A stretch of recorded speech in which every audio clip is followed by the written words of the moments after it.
Welcome to the Scarlet, Blue, and You podcast. Thank you so much for joining us. I'm Lauren Youse, your Scarlet, Blue, and You host, and the Hannibal-LaGrange Alumni Director. I'm coming to you from the Burt Studio on the always beautiful HLGU campus.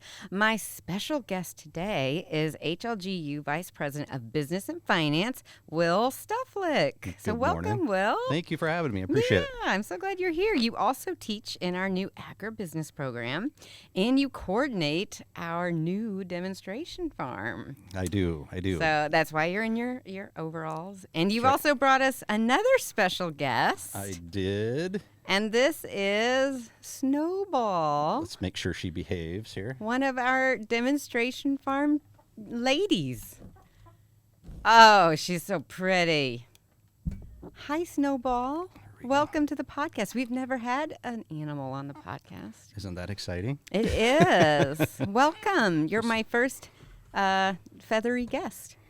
And she's talking just a little bit, but she's kind of settled down, which is nice. Yeah, so she is one of how many chickens? One of 42. She's we have 41 pullets, which is just a fancy name for a young hen. So she's a teenager. She's a Delaware, I believe. So she follows me around the pen all the time, and so does the rooster, but I think he follows me around for a different reason. So he's just happy to be around. So yeah.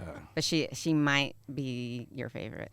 Yes, probably is my favorite. That's for sure. That's why I brought her today. She does have a name. Yeah, I did name her. I'm sure all 40 odd others don't have names. No, not unless the other they're ones. like ornery and right. stinky. That's right. That's so true. Well, I'm so glad. So, yeah. Well, welcome, Snowball, and welcome, Will.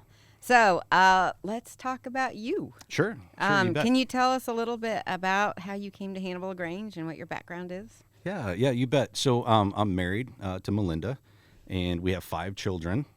2 are in the Quincy area, and then the other 3 are up in the Southeast Iowa region. Oh, nice. And so we just moved back from the state of Washington about a year ago. And we moved back because we have a granddaughter. That makes sense. She's precious and a true blessing. So, it's nice to be back in the area again. And we go to Emmanuel Baptist Church. So shout out to Pastor Anthony and Lee Wood and JP and everybody in the office there. So, they've accepted us, as family from the first day we walked in. And your mom and dad go there. Yes. Right? Yeah. Yes. Yep. And then I was in the Air Force for quite a few years in civil engineering. And so that's kind of where my ag background, even though I was in Red Horse and in the Air Force, we did some ranching. So we always volunteered to help out wherever we were at. So helped on a few farms out in Montana, which was nice. So, it was good. So, yeah. Yeah, so this is not your first go-around with chickens. No, it's not. And then I grew up on a small family farm. My uncle had a farm. Nice. And so I'd go down there every year, and I was always excited because I got a pair of cowboy boots. I think that's called child labor now. Yeah, like new boots. Yeah, brand new boots. That's all I got for the whole summer. But I was always excited. So about 10 to 16, and then I just started working on farms back home. Was like a farm hand for one of the local farmers. So, yeah. Very cool. Always enjoyed ag.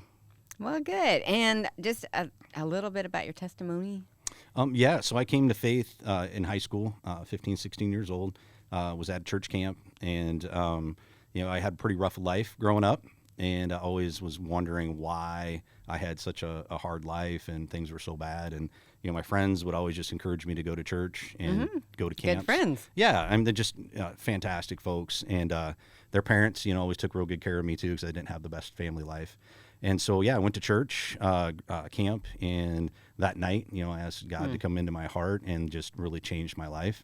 That's a little bit about my testimony. Awesome. And my wife and I recently got baptized. Oh, nice. Yep. Snowball's like, what? Yep. She's like, uh-oh. She's going back to the crate. Right. She wants to make sure that she doesn't graduate early. Oh, thank you for visiting, Snowball. We need some assistance from the crew here. He thinks he's just my producer, but now he's also chicken handler. Chicken tender, as you say, right? Hey. Oh, is that really what they call him? That's what, Joe Garner, Dr. Garner's daughter, Catherine, helps us out with chickens. And he fondly refers to her as chicken tender. Oh, that's hilarious. And when the chickens aren't behaving, he calls her the spicy chicken tender. The spicy. I love it. Yeah. I love it. So, yeah. Yeah, well, thank you for bringing Snowball. Yeah, I know that made it a little trickier. But I was talking about my wife and I got recently baptized. Awesome. That's been one one thing here at HLGU that's been helpful for us is understanding the Baptist faith, and understanding that, the difference between being sprinkled and, as Pastor Lee would say, would be dunked or immersed, right? Would be the proper term. So, yeah, we got baptized. I think it's just been a couple months ago. Exciting. And it was really neat. The church was, everybody was there, family was there, so it was really exciting. So, yeah. Well, excellent. Well, we are so glad to have you at Hannibal-LaGrange. You haven't been here all that long. Haven't. But you have just been a ray of sunshine, and your enthusiasm and kindness shines through. So thank you. We're very glad you're here. Thank you. All right. So when I think of farming, I think of a small family farm with a little red barn, maybe a few cows, a few pigs. But I know agribusiness is so much more than that. So can you tell us, what is agribusiness? Yeah, so you hit on one phase of that is the family farm. It's the producing arm of the farm, would be a part of agribusiness. And then it's also the production and development of supplies and like your implements, so your tractors, your combines, and things of that nature. And then it's also the production, the storage, and distribution of ag commodities like corn and wheat and things of that nature. So really it's the whole gamut. So you're right. A lot of people think agribusiness is just, I'm going to be raising chickens or, pigs or cattle. But really you can get into farm implement, dealerships, you can get into production there, IT and tech, just a ton of tech in the tractors. I know you guys went on a cool field trip to see drone farming. Yes. Yeah. We had a gentleman on there with drones. And then we went over to Beard Implement and sat down with Nate McGraw over there at Beard Implement. So shout out to them. And they showed us a whole array of their technology that's in the tractors. I felt like a fighter pilot. Sitting in there, had all the joystick. controls. The ground radar stuff in there. And it was really neat to see how far our tractors come since, I was last in one. No, my grandparents had just a seat with a steering wheel. And now there's cabs with air conditioning and cup holders and stuff so you can listen to your podcast while you go, and don't even have to drive it. You just you just are in it. And off you go. You put a little thumb drive in there, hit a button, and it just takes off. It's amazing. So it's really neat. So why is this a good major for Hannibal-LaGrange? Well, in Northeast Missouri, we're the only agribusiness program really in quite some distance. We are in the heartland of the Midwest as well, and so a lot of farms around the area, a lot of implements. You've got ADM with their animal nutrition factory there as well. So just a lot of industry in the local area, and we're kind of, sorry for my pun, I am a dad, but getting back to our roots, because HLGU did have farming, at one point in time. And so we're kind of trying to get back to that just a little bit. And also, we heard from admissions, Rachel Abrahamson that was here and recently left. She was saying, I get ag kids interested, but we don't have any hands-on activities for them. That's the demonstration. And I said, well, what are they saying? The demonstration farm. So that's kind of where it was born from. The concept was from Rachel and her conversations. And then went and spoke with our students. They were a bit apprehensive at the time.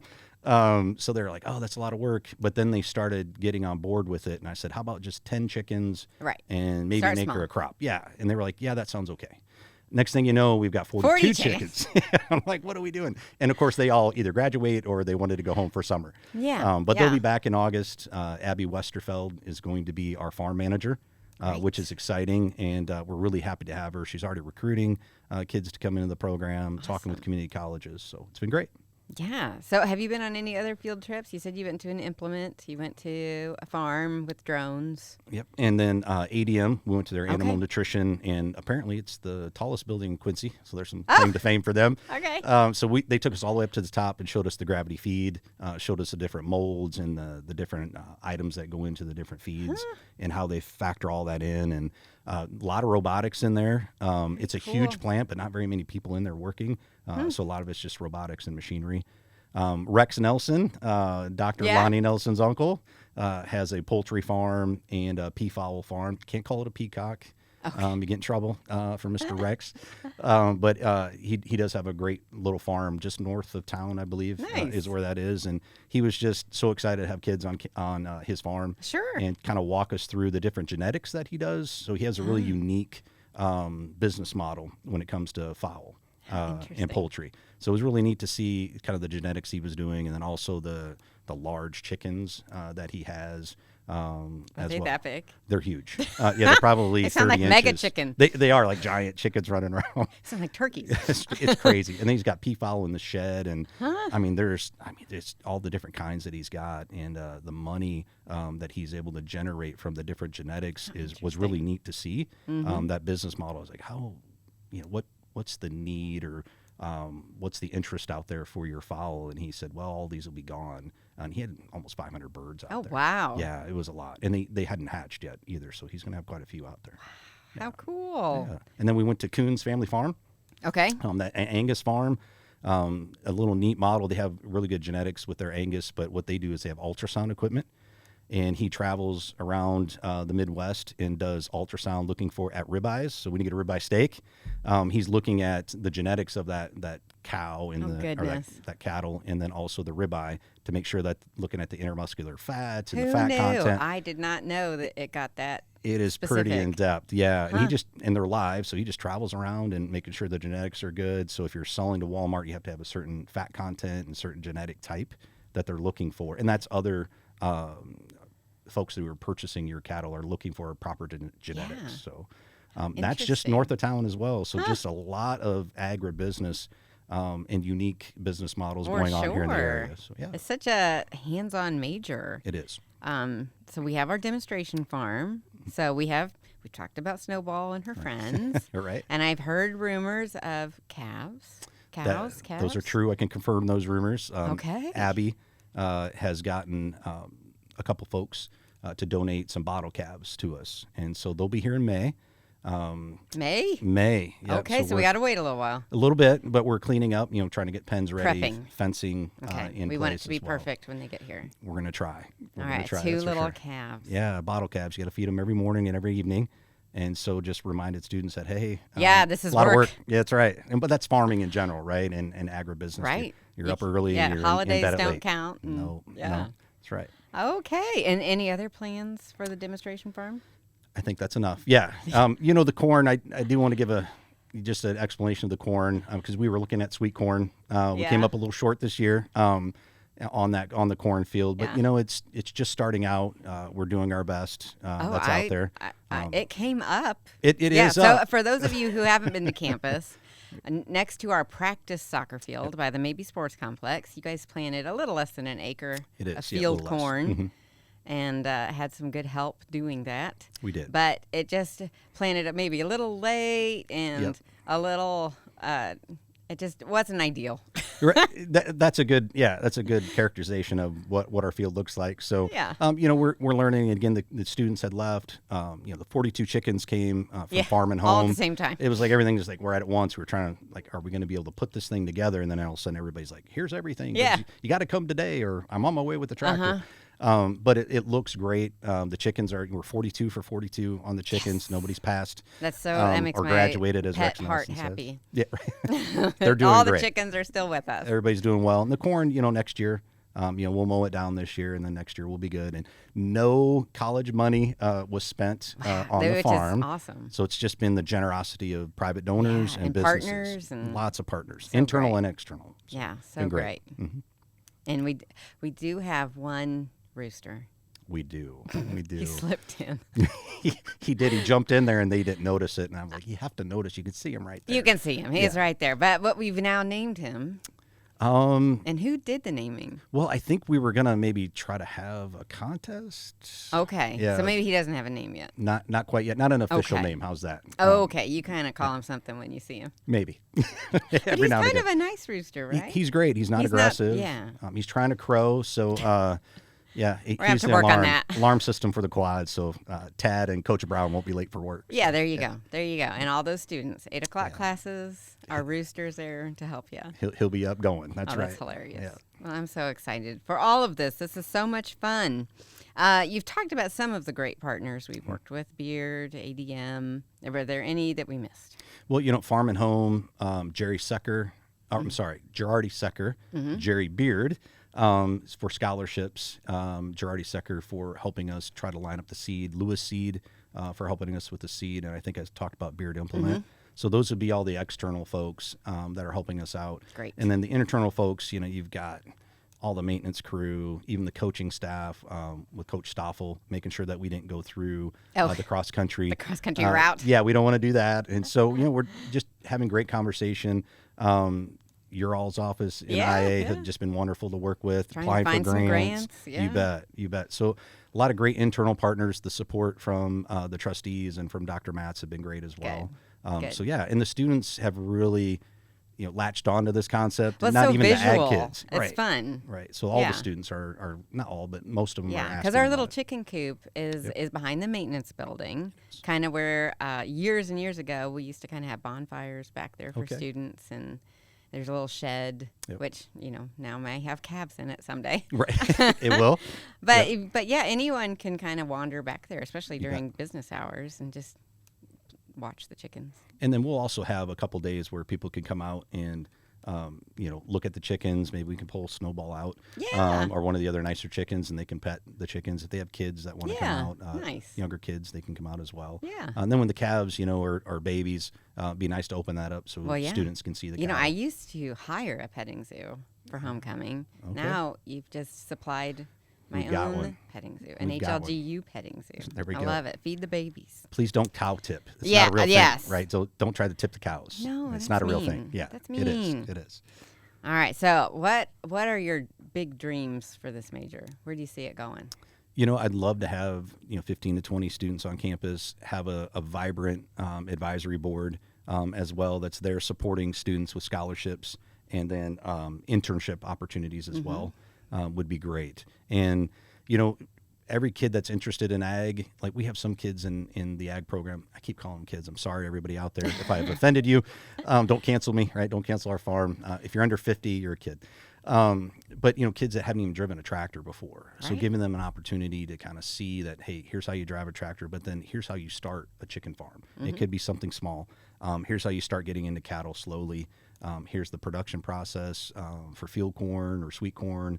And then here's, we talk about agribusiness and what some of those inputs are. They can start seeing some of those inputs and then deciding, do I want to get into ag on my own and start at a unique, maybe business model like Rex Nelson? Right. Or do I just want to work for one of those, an implement dealer, a chemical company, something of that nature? Lots of options. There are a ton of options for young people, and folks don't understand that. Sometimes they have, even if you have a business degree, a general business degree, ag is an industry that you can get into and make a livable wage, head of household wage, and actually, do quite well in the ag industry. So you don't need to be an ag person to get in the ag industry. But we have we have that demonstration farm that'll help get you over that hump maybe to get an interview. So, yeah. Excellent. So if someone is interested in the major agribusiness or is interested in partnering with you, what's the best way for them to reach out? You bet. Just come see me on the third floor. Abby Westerfeld is also on the third floor in the business office. So they can just come up and say, hey, I'd like to chat about ag business, and we'd love to have that conversation. Awesome. And if they need to go to a local business and say, I'm interested in the tech field, or I'm interested in cattle or ultrasound equipment, we can connect them before they sign up for the program as well. Got great partners out there. Okay. Snowball's been so quiet. Did she fall asleep? She's been doing pretty well. We've lulled her. Todd has the tut. Todd's just holding the chicken. That's right. And cooing with the chicken. That's sweet. Right. All right. Well, anything that we've missed? I don't think so. Okay, that was a good little overview. Yeah, pretty good. Thanks again for having me. Oh, thank appreciate you. It. And for bringing Snowball. You bet. And appreciate that. All right. Well, thanks for listening to this Scarlet, Blue, and You podcast. Remember, keep a song in your heart, preferably the HLGU alma mater, and Hannibal-LaGrange in your mind.